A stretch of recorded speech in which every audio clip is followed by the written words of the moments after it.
Meditation, in its essence, is becoming curious again to explore the nature of who we are and the nature of the world.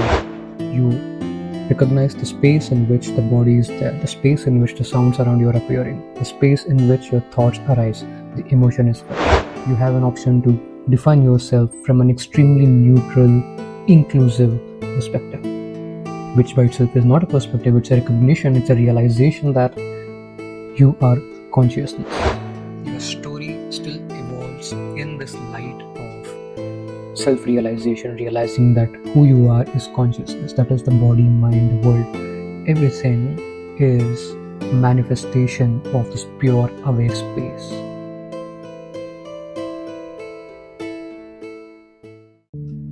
I would like to take this opportunity to clarify what is meditation.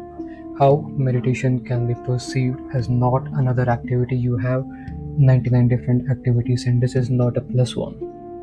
Of course, initially it might look like you are practicing something new in your routine, probably in the morning hours or the evening hours or even during night before you go to bed.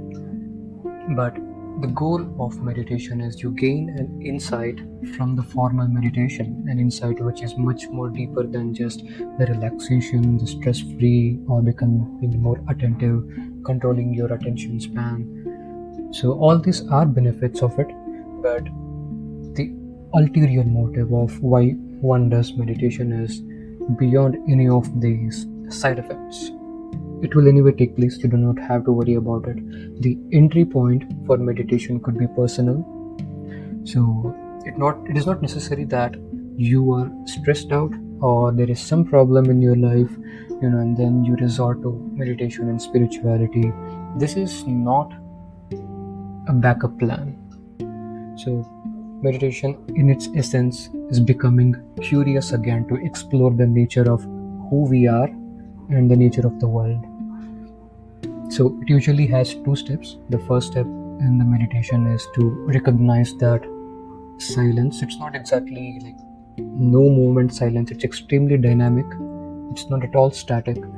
You recognize the space in which the body is there, the space in which the sounds around you are appearing, the space in which your thoughts arise, the emotion is felt. It's an extremely neutral exploration. It is an exploration. You are revisiting the most basic existential questions again. Of course, we do have the answers from the biological perspective, the psychology of who you are based on your memories and desires, all of this. So you can define yourself from this perspective, or you have an option to define yourself from an extremely neutral, inclusive perspective, which by itself is not a perspective, it's a recognition, it's a realization that you are consciousness.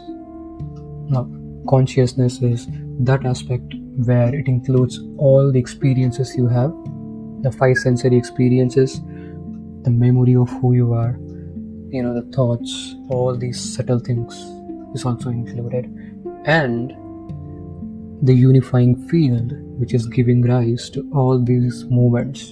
The physics, the chemistry, the biology is the behavior of the unmanifest when it manifests, the formless, the source, the infinite potential when right now as well. Anything solid you feel, anything you observe is a manifestation from this space. And we as humans, with our language and labels and ability to observe an objective reality, we frame theories, empirical models, and we try to devise and engineering around these observations to make our lives better or to defend our egos.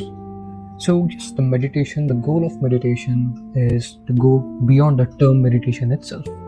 It is a curious exploration of who you are. Of course, we need to breathe, body needs to be relaxed. There is some steps you have to follow in the initial days. And once you're comfortable with the starting point where you're already relaxed, it's about contemplation of who you are. So the last step in the meditation is you ask the questions again, you revisit the question again. You see the observer and the observed, both are arising in the same field. The observed and the observer are not necessarily different. Of course, the quality is different, I'm not trying to say that the texture will change, the quality will change, the quality will remain same, the sound will be a sound, there's a unique experience of having it, a touch will be a touch. It's not going to change. But what will happen is, you as an observer, you're not under any assumptions or conclusions of who you are. The body will be the instrument, a movement in that aware space in which all experiences are arising, even the experience of hearing, talking, listening, the music. All of this is more intimate. The quality of your experience goes up significantly.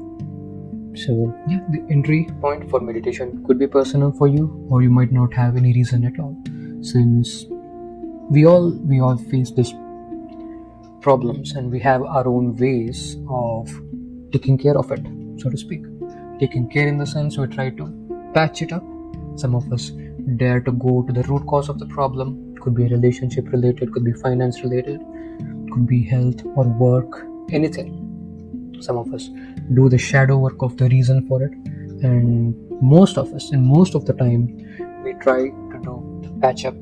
The patch up is basically the distractions, the temporary distractions of traveling somewhere. You can go for a vacation, or you can decide to go for a restaurant, have your favorite food, television shows, movies.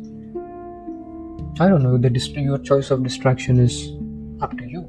While we can enjoy those activities where we feel good, eating good food, and the activity in which we actually feel at peace, going for a solo travel, I don't know where you want to travel, but of course these can still go on. There is no restriction on what you can do and what you cannot do. Everything is allowed, but you are full of life, and then you're enjoying it intimately and thoroughly, and you're not dependent on that activity. You won't go back again only when you are feeling that particular low point of your life. When that happens, you're not choosing this, but rather you enjoy the experience, you come back, and you're still happy with whatever you're doing. Your story still evolves in this light of self-realization, realizing that who you are is consciousness. That is the body, mind, the world. Everything is manifestation of this pure aware space. Now I am using a lot of labels here. We can forget all these labels. If you want to remember the last few, it is an exploration of who you are beyond the story of the mind you have and the conclusions you have about yourself based on the concepts. They are valid. They might be still valid. No denial of it. But you give yourself an opportunity to explore the nature of the things, the phenomenal aspects, And by phenomenon, I mean the solid physical gross objects, and also the thoughts, which are nothing but an extension or a representation of the physical world. Meditation is a sound form. You don't have to have an idea of what it is. If you want to start, sit silently, become curious again, breathe, relax, and observe everything. There are guided meditations which will help you in this process, and I will also try to upload some guided meditations on discovering this pure awareness. It can be spiritual if you want, and if you don't like the term spirituality, as a human, you have the ability to remain metacognitive. Basically, you are aware of the fact that you are aware of an experience, and you can ask the question, the most fundamental questions of who is here, who is having the experience, and it is not a verbal answer. If you want to communicate to someone, you can formulate the sentence like I'm framing the sentences right now. I don't have to frame a sentence to recognize the space in which the body wakes up in the morning and I go to bed in the same space.